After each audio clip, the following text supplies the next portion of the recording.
thank you for coming, and thanks to our esteemed panel for participating in this discussion. As many of you know, Fern produces in-depth reporting on food, agriculture, and environmental health issues.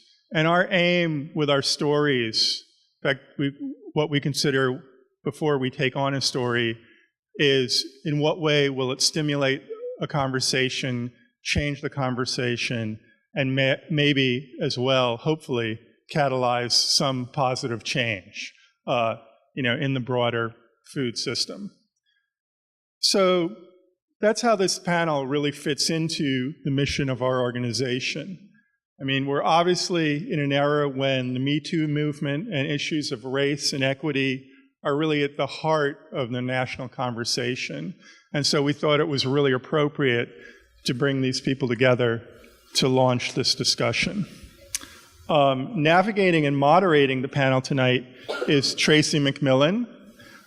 She's a journalist, writer who has worked with Fern for many years now, and as well as many other publications. And she's the author of the critically acclaimed bestseller, The American Way of Eating, which I highly recommend that you pick up. She will introduce the panelists in a minute.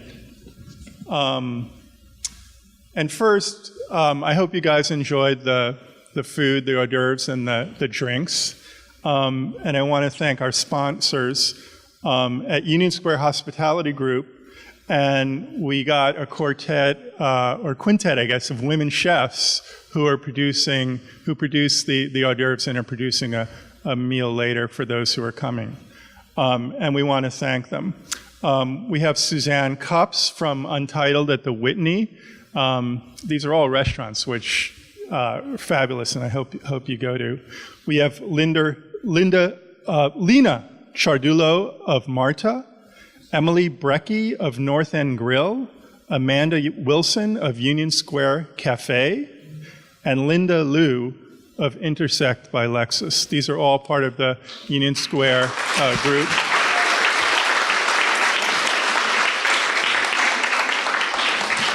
Yeah, we were really pleased. We asked one chef when we got this money, so that was great. And we also had other sponsors, and you've been enjoying their eats and drinks. We had Saxelby Cheesemongers, care of Ann Saxelby.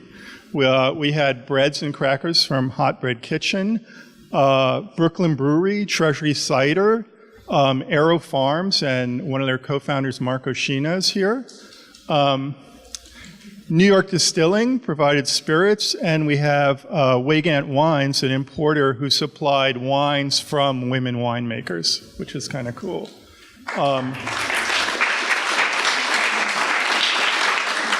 And lastly, I want to thank our staff at Fern. I mean, we've done a number of these events, and for anyone who's done events, maybe planned a wedding, you know what goes into these things, and it's crazy busy. So I especially want to thank Courtney Eshelman, who's our who really organized and put together this whole event.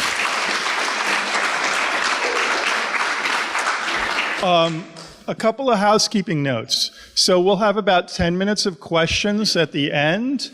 And I would just stress that we would appreciate if you ask a question rather than make a comment, which tend, as you know, to get long-winded. So please keep your comments to questions. And then secondly, after the panel concludes, we're going to have to ask everyone to move back out to the courtyard because the staff has to get this area ready for dinner. But you're welcome to stay and have a drink afterwards if you like, and can continue the discussion of the panel. So without further ado, take it away, Tracy. All right. So just so y'all know, I tend to be a tangent talker, which is why I have notes, but I can't read them very well in this low light because I'm aging. So I might be a little tangential. So thank you so much for coming out. And I do really want to reiterate just how great it is that Fern exists and does the work that they do. They were an early supporter of mine.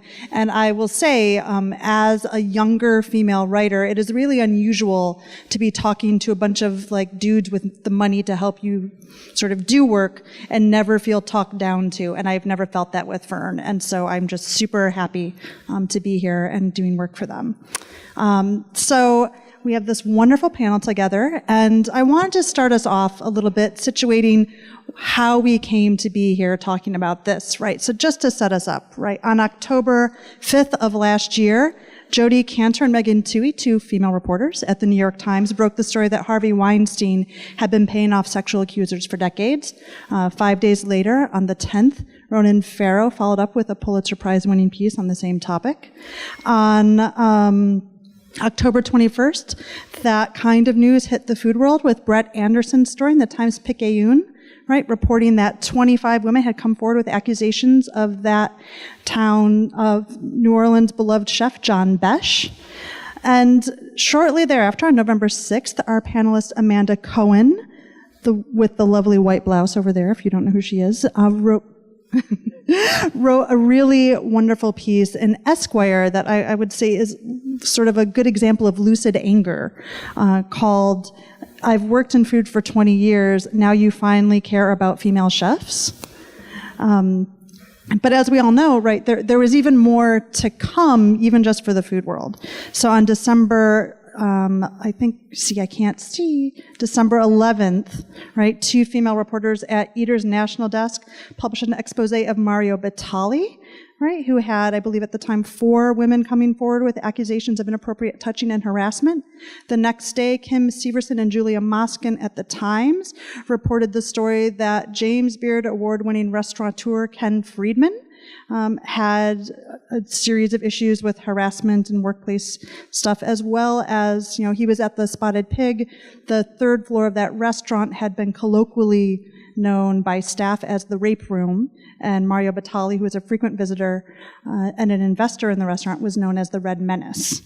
So that brings us here with Amanda, who not only is a wonderful writer, but is a James Beard Award-nominated chef and the proprietor of Dirt Candy, which is a wonderful restaurant that has been doing vegetable-forward food before it was cool. So we're very excited to have her here. And then Ruth Reichel, who, if folks are not familiar with her work, has a very long and storied career as both a New York Times and LA Times restaurant critic, as well as the editor of Gourmet for the last decade of its publication. And she is now the editor of Best American Food Writing, in which Amanda's piece appears. And then I am very excited to include 2 more voices in this conversation. Directly to my left is Ashton Berry, who is a bartender and activist, in addition to running excellent bar programs in both New York and New Orleans during her career. She runs a series of, is it quite exactly trainings? Yeah. She helps restaurants figure out how to have workspaces using restorative and transformative justice, which we'll get into in the panel a little bit.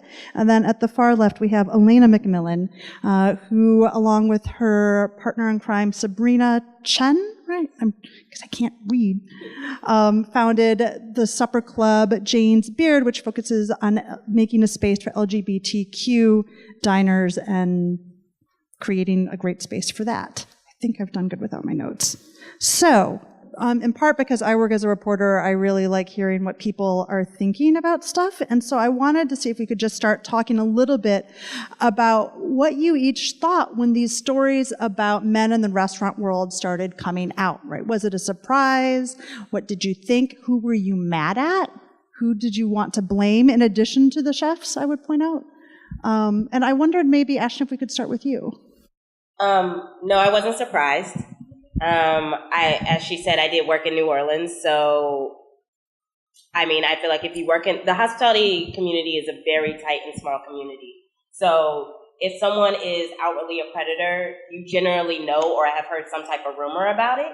And so, no, I was not surprised to hear that John Besh. It's also the South. It's a good old boys club. We can fake it and act like it's not, but it is. Like, there are 7 people who own majority of the restaurants in New Orleans. There are 12 families who own most of the property in New Orleans. So if you're talking about who gets to get away with what, there's a huge slant in power dynamics. No, I'm not. Batali's gross. So, I mean, I'm not even going to, I don't care about respectability politics. He's gross. I've kicked him out of bars before. I do not like that man. His food is not that good. And, on just multiple levels, I'm just not here for him or his Crocs. So, Ruth. I think the thing that everybody forgets is that restaurants are and always have been extremely sexist theater. When I first started reviewing restaurants, women got menus with no prices because everyone assumed that the man was paying. Woman asked for a wine list, the man got it. 2 women in a restaurant were seated in the worst place in the restaurant because it was assumed that they were going to order a salad and not drink and not tip. It's something from the beginning of my career I dealt with. And going back further than that, every model of how restaurants work, and I've worked in every capacity you can work in a restaurant, is based on this extremely sexist French model. And I was doing stories in the 70s about men who, French chefs, famous French chefs, who wouldn't dream of letting a woman in their kitchen. And they had a million reasons why no woman could come into their kitchen.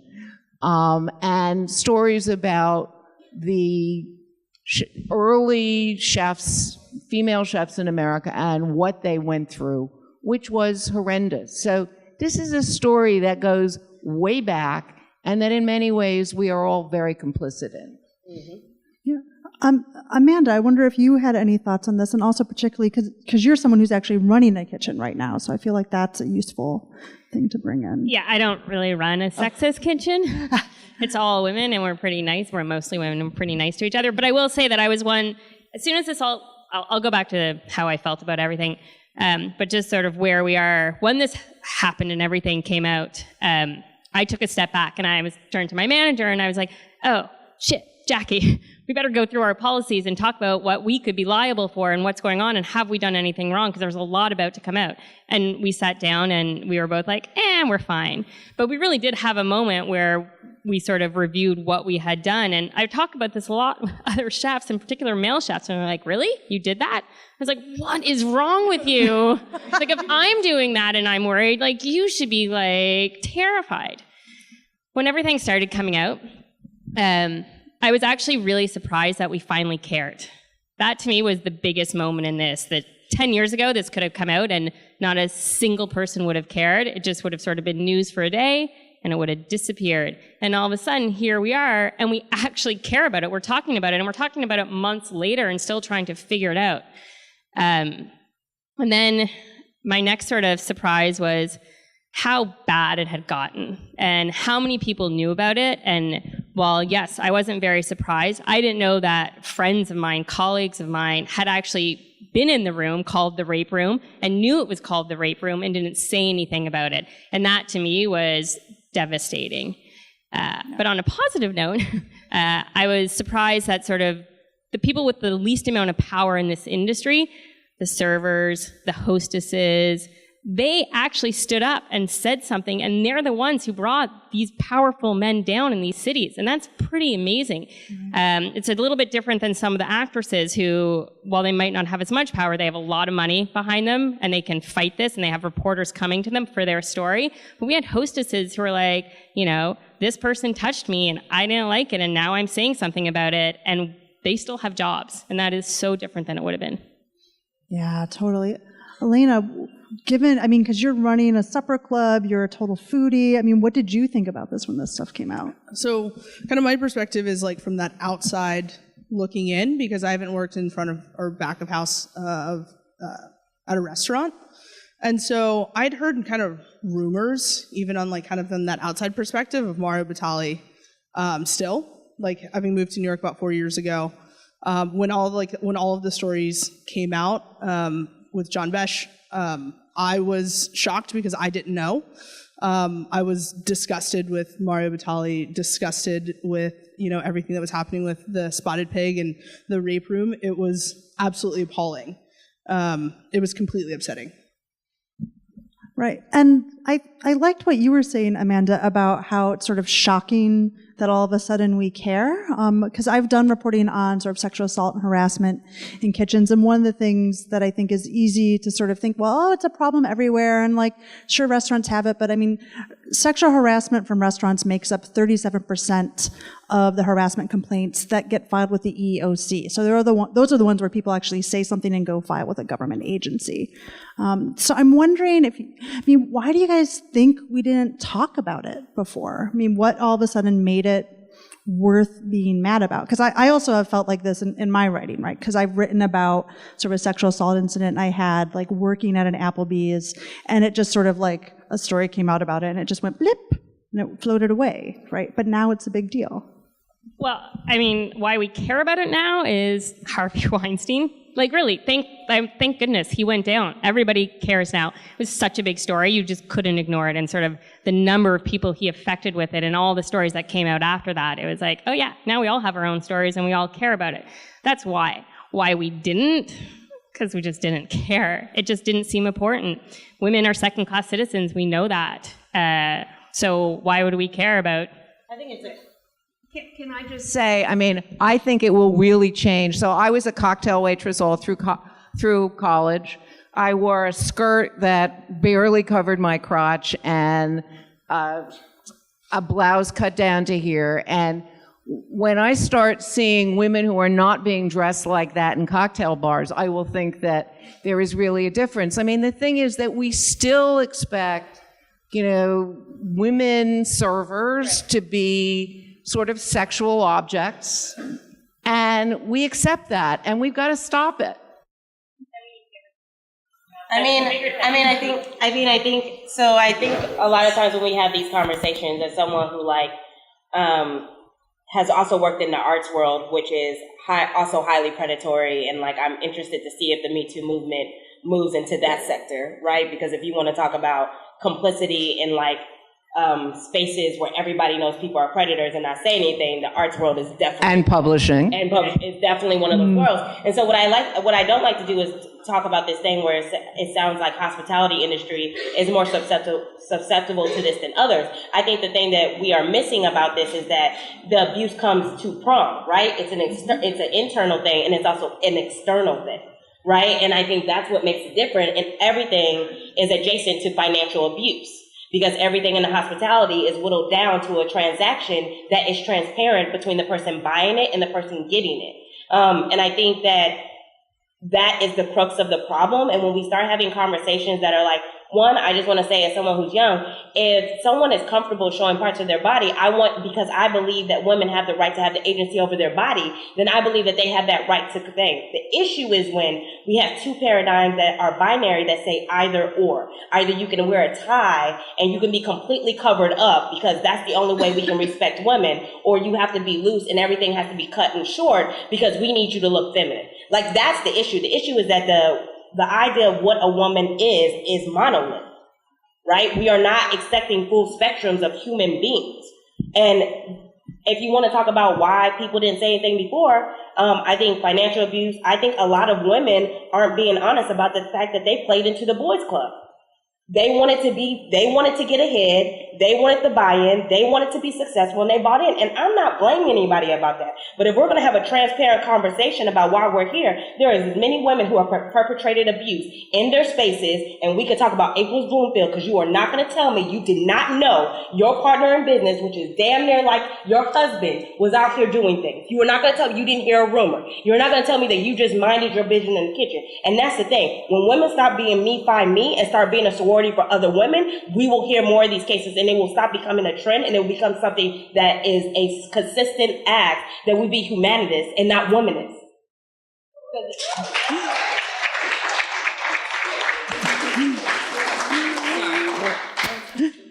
Did one of you? Oh, I said she's covered everything. Yeah.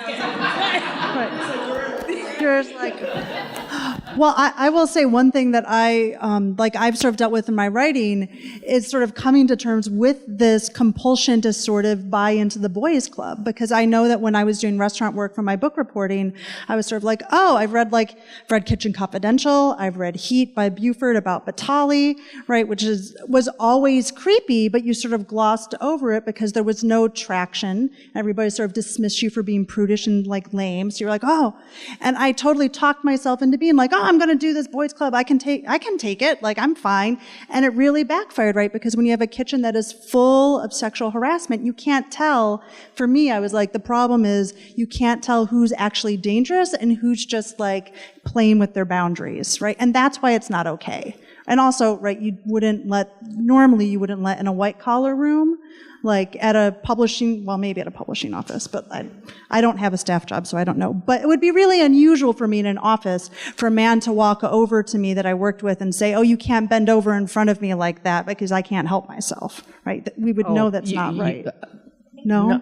Absolutely Really? would have happened. Oh. I mean, I think one of the things is that the restaurant industry gets targeted, but I think, this is the world, and it has gone on for thousands of years. It's embedded in religion, and we've all accepted it, and it's everywhere. And we need to make huge changes in the world. And I'm glad it's happening in this industry, but it has to happen in every industry. Elena? I am one of those people that has a 9-to-5 desk job as well. And I also wondered too, kind of like as you were talking about like this sort of issue and problem, there's that system of checks and balances at a 9-to-5 desk job because there's like an HR specific policy, right? Or department, like hopefully. And you have somebody who has like listed out a specific policy or playbook that says, if this happens, I don't have to use my own personal moral compass to say this is the difference between right and wrong. I have a specific policy that says these are the consequences for these specific actions, right? If you're going to somebody, and like, feel free to tell me if I'm right or wrong, if you're going to somebody who, like, you're escalating that in the restaurant world, like that type of, like moral compass might not always be like at true north, right? You're like, okay, I'll deal with this tomorrow, or I'll deal with this like another day, or maybe this is my buddy or something like that. And all of a sudden you're like, this is my boss who I'm supposed to go to. And if they're not, kind of helping me out in this situation, now what do I do? Well, most restaurants don't even have HR departments, right. So we're starting with bigger problems than just that. I mean, yeah, it's such an insular little world. Who do you report to? Who do you talk to about this? It's sort of like exacerbated because there's no HR department. Right. One of the things that I teach about when I go into businesses, she was saying I do in the workshop, is generally I talk about the communication pattern of the business, right? If you go into most businesses, you find that all the information generally at one point goes through one person. If all your information goes through one person, you have already created an exclusionary and an unsafe space, right? Because you have not made sure that every person with different communication patterns, with different comfortability with talking to people, has multiple levels of ways that they can get information to you as an owner or as a leader, right? And it's something that every business I go in, they're like, oh, well, I don't want to have to talk to 1 million people. And I'm like, so what would you rather? Would you rather have a liability suit on your hand? Or would you rather have a hostess who has an email address to you that maybe isn't your primary one, but has an email address that goes exactly straight to the owner, where when they are having a serious problem, they know that they can reach you, right? And communication patterns are the biggest issue. And we're talking a lot about back of the house, but as someone who has run in hotels and other spaces, has run front of the house, I can say the other issue with you is the isolation of people in back of the house. Right? This idea that I look out for back of the house and I look out for front of the house. What you do is you isolate people, right? If there is only a few women in the back of the house, how are they supposed to communicate and say that they need help unless you as a front of house manager have set up a communication pattern that allows you also to have communication with them? And I think if we're going to start to talk about how to make spaces safer, it starts with how do we communicate in business, and starting with enacting nonviolent communication. Because a lot of the communication we even use in the restaurant industry comes from a deficiency and is violent. So both Amanda and Ruth, you have quite a lot of expertise, right? Amanda, you've run restaurants, and Ruth, you've done a lot of reporting on how those things work. I mean, what do you think about that? Yes. I don't want you to yell at me. Yeah, I mean, yes, we aren't set up. I mean, most restaurants are small owner-operated restaurants. The people who got taken down actually should have had HR departments, and they didn't. And that's a real problem because they were restaurant groups. That's actually a problem in the Ken Friedman group. They didn't have an HR department. Yeah, totally the day after. Yeah, right. So that's a real problem. I have one restaurant. Like, there's not a lot of places you can communicate. I mean, we have tried to figure this out. I have given everybody my lawyer's number, and I've said, and she will pass you on to somebody else who you can talk to in her firm, because obviously she is my lawyer. So we've tried to set up little things, but that is a big problem. It's something I talked about in the James Beard article that I just wrote. We're not an industry, really, and we need some sort of organization that governs us, that we can go to as insiders in the organization, chefs, hostesses, runners, whoever, dishwashers, and they have somebody they can actually take their complaint to who will listen to them, because you can't go to anybody in the restaurant. Alrighty, you're all working for one. And as we all know, most HR departments actually aren't for the employees, and that's a real problem, right? They're for the business owners.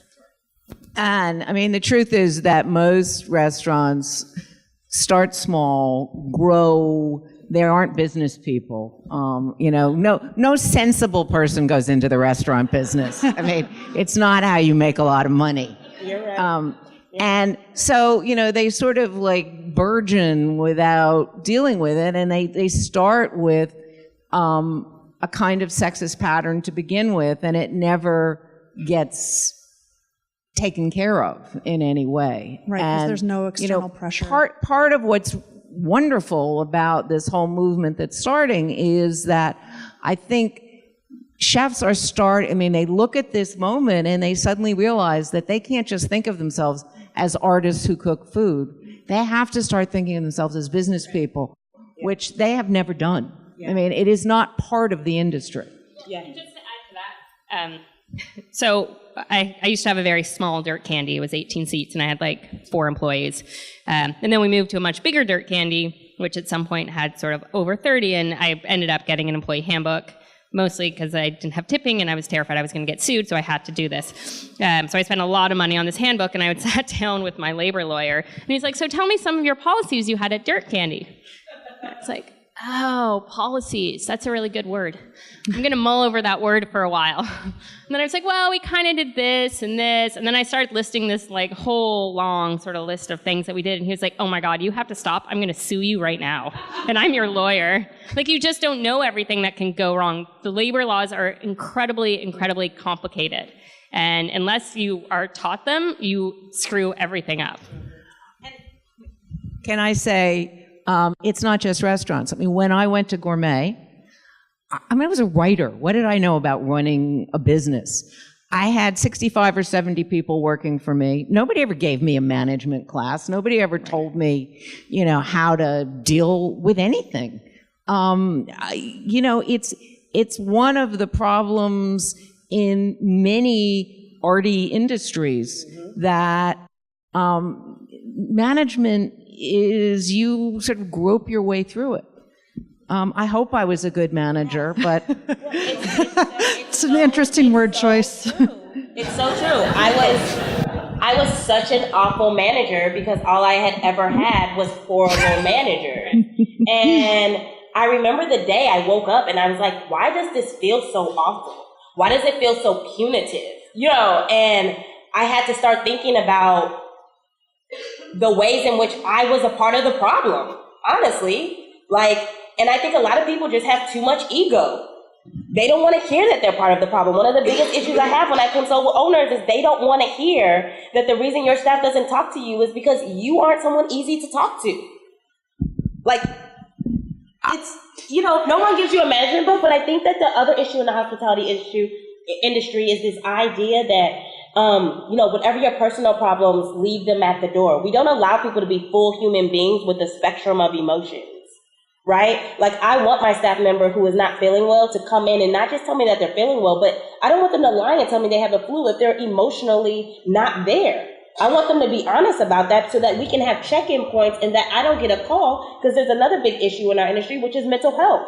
I don't want to hear that someone on my staff has committed suicide. I don't want to hear that they went on a 3-day bender and can't get up and make it to work and now I have to fire them. Like, you should also want to do that because you want to maintain the healthiness of the ecosystem of your workplace. Like, and I think people are making it seem like it's much harder than it is. Well, I'm not their parent. Well, you know, you're not, but like you are a human and you have a range of spectrum. If people can deal with your little nasty ass tirades, you can deal with somebody who can isn't having a good day. Yeah, I mean, when I became a manager for the first time, I actually thought about the people I'd worked for, the men and the women, and I realized that the women I had worked for had been, for me, wonderful bosses. And actually, in one of my first evaluations, I was told that I was too accessible. I've been told that. I've never been told You're either that, a bitch or you're accessible. It's one or the other. You just can't, there's no in between if you're a woman. It's like you are either raging bitch or you're too nice. Like I've literally can show you evaluations where one quarter it's like, you need to lighten up, and the next quarter is like, okay, and now you've lightened up too much. And I'm just like, what is it you want?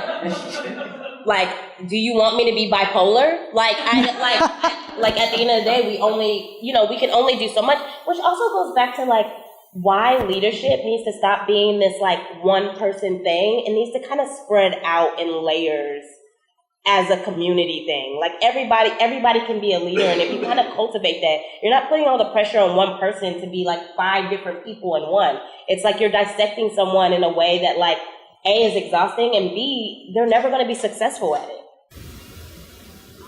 Do you want to come run my restaurant? You seem to have a lot of really good ideas. I'm so happy because right now she's just I don't know what she does, but Crushing it, that's what you're doing. Well, I think this is really interesting, right? Because we're talking about, right, we come up here being let's talk about women and chefs and restaurants, but we're actually talking about restaurants as workplaces, right? And sort of thinking about being bosses and employers, right? Not just running a business. And I'm thinking a little bit now, Elena, about how you guys think about that with the supper club that you run, right? Because what interested me in talking with you, right, is that you guys aren't just foodies, right? You're into sort of a broader picture of the chef and the food and the things that you're doing. And I'd love to hear a little bit about that and why that's important. So when we started the Supper Club about 2 years ago, it was just kind of on the simple premise of Sabrina and I met playing sports, and we're kind of wondering where, and nerded out over food in the exact same way, over a specific cheese cart I do remember. And we were there's got to be more people in our community who love and are excited about food in the same way that we are. And we kind of had our very first event kind of shortly after just kind of breaking it down to the simplest steps of finding a chef who was excited to kind of cook for our community, and kind of really taking a look and step back from our community and saying what is missing, what do we highlight, and what do we love about restaurants. Sabrina and I love everything and every aspect about a restaurant. We spend a lot of time together, and half that time is probably in restaurants, sitting up at the bar, chatting with chefs. If it's, a great meal, we're asking to speak with the chef and just shake their hand and say, thank you. Thank you for creating this wonderful meal that I know you put time and effort in. We love every aspect about that. And when we're thinking about chefs for our event, because we don't do the cooking ourselves, the first step that we do before even kind of pitching a chef is, hey, would you like to go grab coffee with us? Just to be hey, if you don't like the two of us, you're not going to like our supper club, because it just permeates out from us. And so it's about just kind of making sure that we have great talent, but that also you like us and that we like you as well. Right. And do you guys ever talk about workplace stuff? And this, I don't know if you do or why you would, but I'm curious. When we talk with a chef, it's not probably a specific incident. When we're asking about chefs, it's more about, we're interested in them as people. Right? About not only their experiences in restaurants, but what kind of excites them, what they're passionate about. We lead every event starting with the chef. They're great, tell us what to do. And we're hold up, you're in charge, and we just put an event that is around you. So what are you excited about? Are you excited about a seated plated meal? Are you excited about a cocktail event? Do you own and run a Japanese restaurant and are excited to cook a Japanese or an Italian meal? You can easily do that if that's kind of the thing that you're most excited about, because because when a chef's excited and passionate, and that all just like comes through from like the to like all of the diners that are there, to, you know, anybody who's helping put on this specific event, like it's just an exciting time. That sounds awesome. I want to come to one. So I think we're getting close to Q&A time, I think. Somebody's going to have to tell me. But I do want to have us talk a little bit about, like, what can we do now? I know, Amanda, you've done some interesting things at Dirt Candy around, like, the tip stuff. Yeah, I really believe that tipping is sort of like the devil in this industry. It doesn't make for a safe workplace. I think people should be compensated properly. I personally want to take up, I mean, there's a big conversation here. I don't think we actually charge enough for food, and we lie about how much it costs to eat at a restaurant. And so we pass off 20% of the cost onto customers. And tipping actually doesn't really, like, people don't really tip. They always tip the exact same. Bad service, good service, you're an 18%er, you're an 18%er. But at the same time, for those few people who do leave really bad tips, just because the server's having a bad day, that's awful. And why shouldn't the server make the same amount of money because it's a blizzard and I made them come in? And then servers make different money based on how they look. And this is really problematic. So if you are a chestier woman wearing a low-cut shirt, you're probably going to make more tips. If you are, women make more tips in general than men. If you are a person of color, you're going to make the least amount of tips. And it is a racist, misogynist, sexist system that cannot exist anymore. And if we really want to create a safe workplace, we have to treat every single person who works in our industry as a professional and pay them properly. Right. I want to hear more from these folks, just to make sure we're all on the same page. So the federal minimum tipped wage, I believe, is still $2.13. $2.13. Which is what I earned at Big Boy in the 90s as a high school student. And it has not gone up since. So that it differs state to state, but it's almost never at an actual minimum wage, right? Because minimum wage is still, it's under $10. So. It's awful. It's $2.13, and you're supposed to make it up. And a lot of people they don't actually make it up. And so there's a huge population of this country that works in the service industry that works over 40 hours a week and is actually on food stamps. They cannot pay their bills. Yeah, I think it's close to half of people on food stamps are working at this point. Right. So, Ashton, what have you seen in the sort of workshop work that you do? Like, what do people either need to really work on? You talked a bit about communication. Are there other policies and things that people are exploring that seem to work? A lot of my workshops are generally to diagnose within businesses. So all of the work I do works off of a transformative justice model. For those of you who don't know what that is, it's actually the model that the Me Too movement with Tarana Burke is built off of.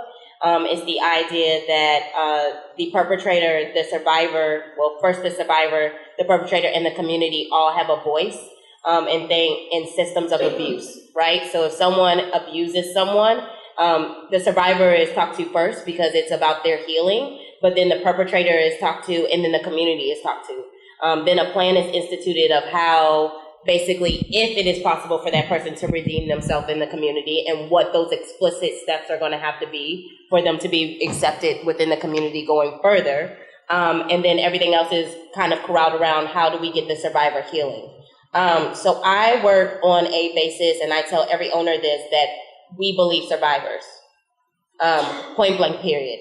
And if that's not something that you can get behind, then I can't work for you, because I don't work for people who have ifs and buts about if people are abusers. Abuse is not a two-person party. It is practiced. So if someone has been accused of abusing your space, you can generally bet that there are multiple other accounts that someone else has not told you. And the question is why has your space not been safe enough for those people to come forward? So a lot of the work I do in my workshops is about creating a space. Everybody signs a thing. Nothing that can be said in there can be held against anybody in the space, which allows it to be completely vulnerable, but allows us to come up if maybe there's oftentimes no one comes up with anything and no one has an issue, but there's oftentimes there are. And either way, what we do is we make a plan for a preventative care plan.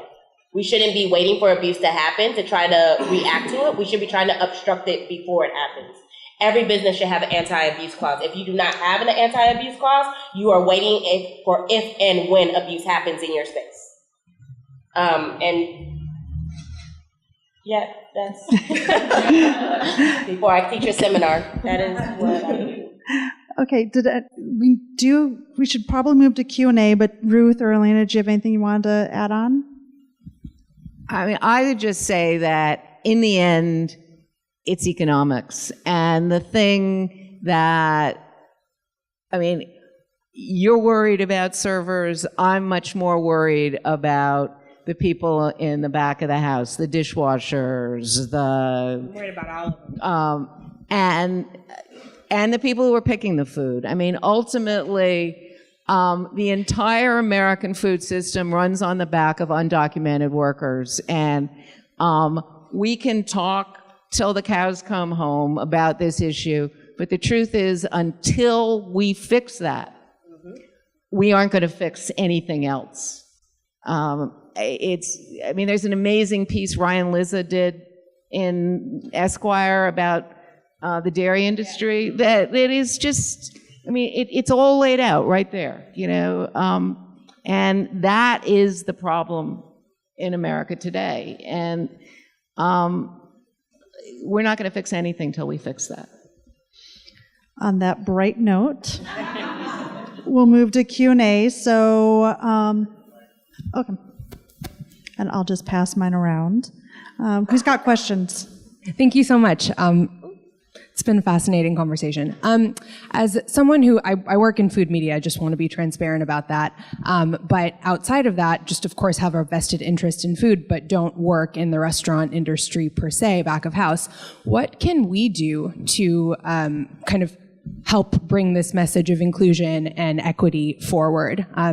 I know that my role as a reporter, I can obviously do that by just reporting on this event and talking about, I don't know, the different points that we touched, but as a consumer, as a person who eats at restaurants, as a person who supports female-owned and mixed businesses, how do I do that myself? And largely, how do we all do that?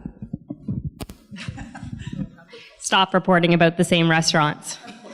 I mean, stop paying attention to the PR releases that we get. Stop putting just me on a panel. I mean, I like to talk a lot and be up here, but there's actually lots of other female chefs out there who deserve their time in the spotlight, and we do not find them. We don't go out and look for them, and we have this sort of one idea of what food we can cover is, and it's a very white male tablecloth restaurant chef. And there are so many other chefs out there, and it's not just women, it's people of color, it is minorities, it's everybody else and who we've already seen. And if we don't start searching harder and harder, then we're gonna stay at the status quo. I think it's like, I'm right there I'm in a similar boat, right? And it's about supporting with your dollars. Like step one, it is about supporting, not just great food, but great food with the values that you also see and want to get amplified. So if you find a chef who has the exact same values that you are super excited about, it's about going to that restaurant. It's about reporting on that restaurant. It is about amplifying it to as many people as you possibly can. For our supper club, as soon as we find a chef that we're excited about, our community knows that anybody who's stepping foot into our supper club and is cooking for, for the guests is not only a great chef, but also values, everything that we believe in, exponentially. So that's kind of a couple of different ways to support. And you're a writer. You have a platform. Find the stories that aren't being told and tell them. That is really powerful. Leveraging space isn't hard. I wear these rings on my fingers. Yes, they're very pretty, but they are all made by a woman-owned business. I wear them because every time I shake somebody's hand, they say, "I love your rings," and I can tell them exactly what Instagram, and I can tell them how to support. And you will not, I do that multiple times a day. I actually got a free ring for it. But I do that multiple times a day. So it doesn't need to be these grand things. How you leverage space is actually about discipline, right? I think people think that it's about doing these grand gestures. No, it's actually about discipline and consistency. One more thing to add. we all have this like, great kind of thing in our pocket or whatever, our phones. Like, we all have the power to be able to amplify the restaurants that we fully believe in. So get on social media, tell everybody about those, specific great values, and really highlight the chefs and unearth them, as much as possible. The servers are the bartenders. Great service. I am a sucker for great service. I highlight it as much as possible. Girl, take a picture with her. Start calling people by name. I'm like, I'll see you on Tuesday. What's your name? I'll request you next time. Just because I'm sort of the anti-individualist answer to everything. I mean, I think this stuff is all great. I also think that if you really want to see change, you can't just vote with your dollar, which is a really I know it's fun, but it's a problematic concept because it means rich people get to vote more, right? So we got to think also, if you actually care about this, you have to be behind getting rid of a tipped minimum wage. You have to be actually showing representatives with political power that you care about it and telling restaurants that you care about it, right? So when you go in and you're asking about like, oh, what's the local purveyor and blah, blah, be like, and what's your harassment policy, right? That's just as important as where your food came from. So I think that's part of it. And we probably have time for a couple more. I want to know what you think about the food markets, the farmers markets, the ones that are trying to provide really good food to everybody. And I see chefs buying directly from these farmers. And I wish people understood that food does cost. What do you think about supporting those things? I totally agree about supporting farmers markets, but I also think it's really important when you buy something from a farmer, ask who picked that food, how they're housed, how they're paid, because we need to tell the farmers that we care about the workers who are picking that food.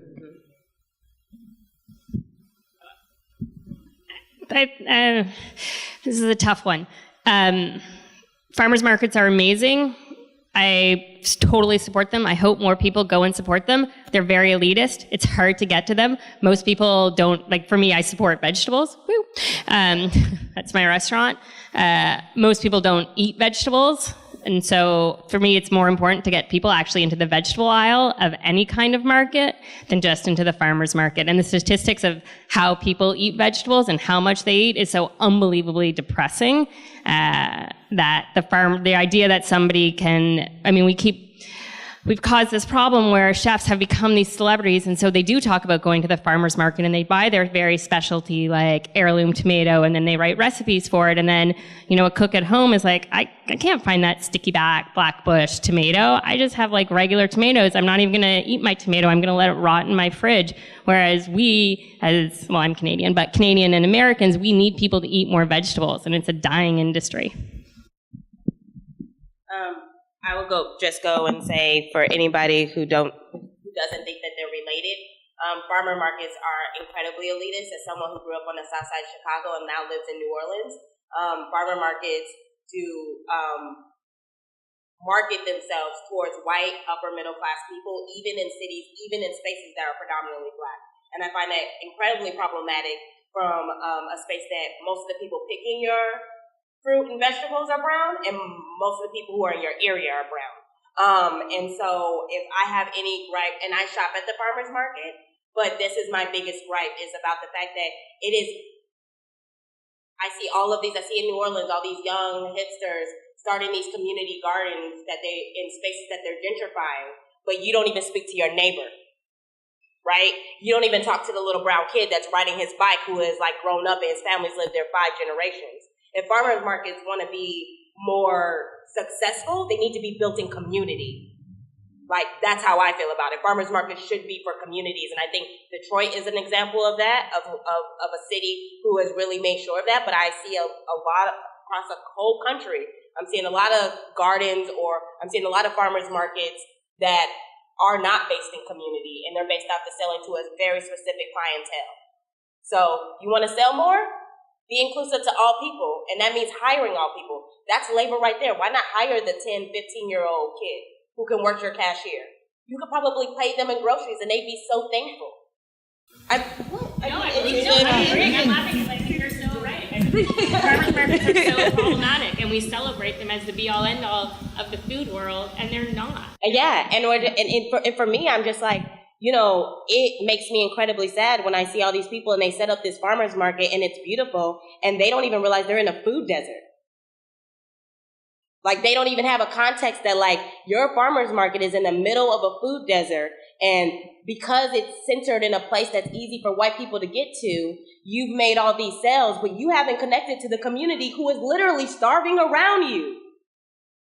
I got a real problem with that. And maybe that's not New York, but I can tell you it's definitely Chicago. I can tell you it's definitely New Orleans. I can name places in Mississippi. I can name you places all over this country that is the truth. So if farmers markets want to be more successful, they need to be built in community. Okay, probably time for one more question. Hi, just going back to the specifics of the sort of Me Too and abuse of power within restaurants, and how difficult it is, especially for like small restaurants, to set up a separate system. Have any of you heard of the Callisto reporting system? And if so, have any of you considered using it? What are your thoughts on it? And if not, are you interested? I'm not from Callisto. I just... I know. Anybody? You know about it. I know about it, but it's basically like a subsidized HR in a certain ways. It's mostly reactionary to report things, to be a resource for people who are experiencing harassment in any form, not just sexual harassment or assault, but abuse in any way. You can report to them, and they kind of have resources and things. I don't know anybody who's used it. I'm not against it. It makes me a little bit nervous because it's temporary. So what happens when 6 months down the line that person starts to get like passive, backhanded, backlash at their job? You know what I mean? Like, what's the long-term support? But again, I don't know anybody who's used it. There's also something called Just Work HR that has also just recently come out. I'm interested to see. Thank you, everybody. This was awesome.